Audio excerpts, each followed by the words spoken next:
Word up. Hey, this is the MIDI man coming back at you again from Walker's Music. Hey, we just got some things that I want to try to throw out here tonight. And while I was thinking about this past weekend and the ministry, music ministry, and I thought about some things and about performance and being excellent and whatnot.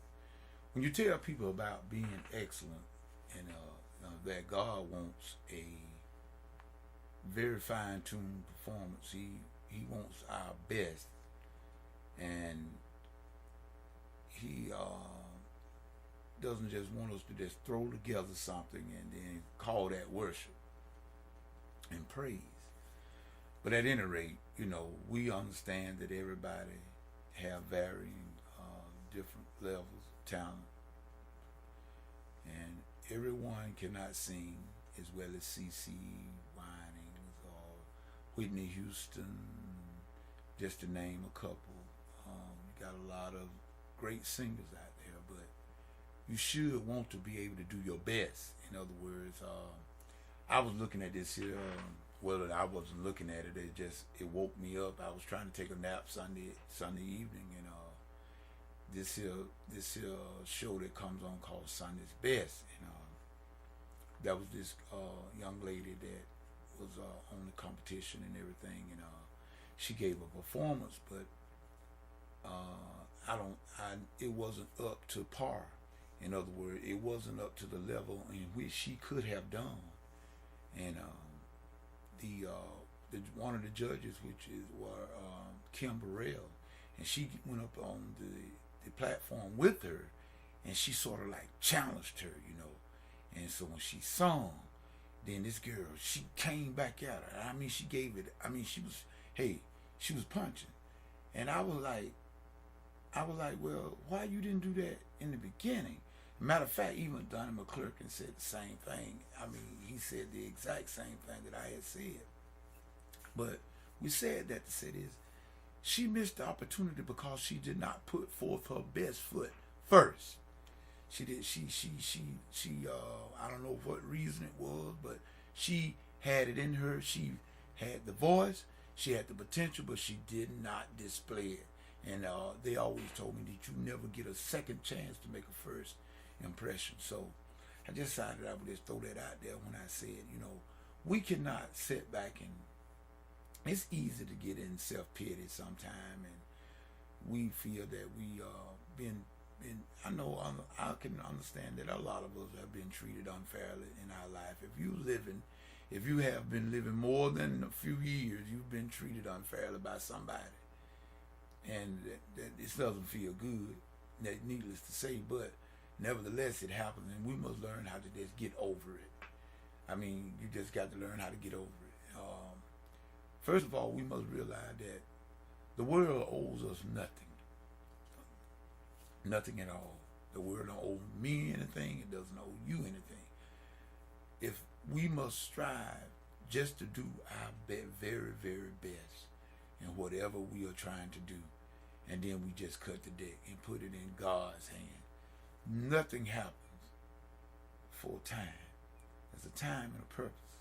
Everything under the heavens. They tell us that in Ecclesiastes. So what we need to do is just, once we do our best, put it in God's hand. Leave it there. And in due time, He'll lift us up. And He'll get you to that level that you need to be. And mind you now, one thing that we must also remember, that everybody is not going to endorse what you do. If you're looking for everybody to be pleased, and if you got to have everybody's stamp of approval for everything you do, in order for you to continue doing and to be excellent in what you're doing, then you've sadly mistaken. It's not going to happen. You're going to have some people that's going to be for you, and you're going to have some people that's going to be against it regardless. So you just might as well get for real and just know that's going to happen. In other words, the world do not revolve around us. And the sooner we realize that, the better we're going to be off. And then again, we must not forget the people that was there for us. Don't forget those people. You don't shut those people down, because those are the ones that were there for you. In other words, and sometimes we don't feel good, and sometimes bad things happen. But like I said, even Jesus didn't do well everywhere. He didn't do well in Nazareth. That was his home. But in Capernaum, he did very well. So sometimes you might have to change, may not have to change location. Sometimes we might just have to change the way we are doing some things. And then, sometimes you may have to change location, if that's your prerogative. In other words, if you are able to change locations or do that, then you have to do what you have to do.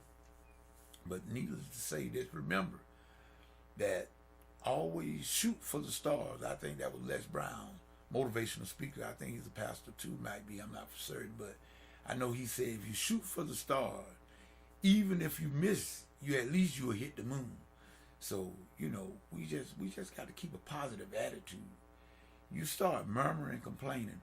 Murmuring and complaining kept the children of Israel in the wilderness for 40 years. They were right at the promised land, but because they continued to murmur and complain, they ended up staying in the wilderness 40 years before they actually saw the goodness of the promised land. So I don't know about you, but I don't want to take 40 years and I'm right here. Matter of fact, everything, I got this from a mentor of mine. I follow him very closely, Mike Murdoch, and he made a statement, and I hold on to that statement. Something that is very close to you. Everything you need for you to succeed is right there, somewhere close to you and near you. You just got to recognize it. And a lot of times that is recognition, the recognition of a thing. If you don't, they always told me, if you don't know how to use something, you'll eventually abuse it. So let's just keep that in mind. And hopefully, if we get all the ingredients together, we're going to bake us a great cake. We're going to bake us a great cake. So with that being said, it's just a motivational minute with Mitty Man.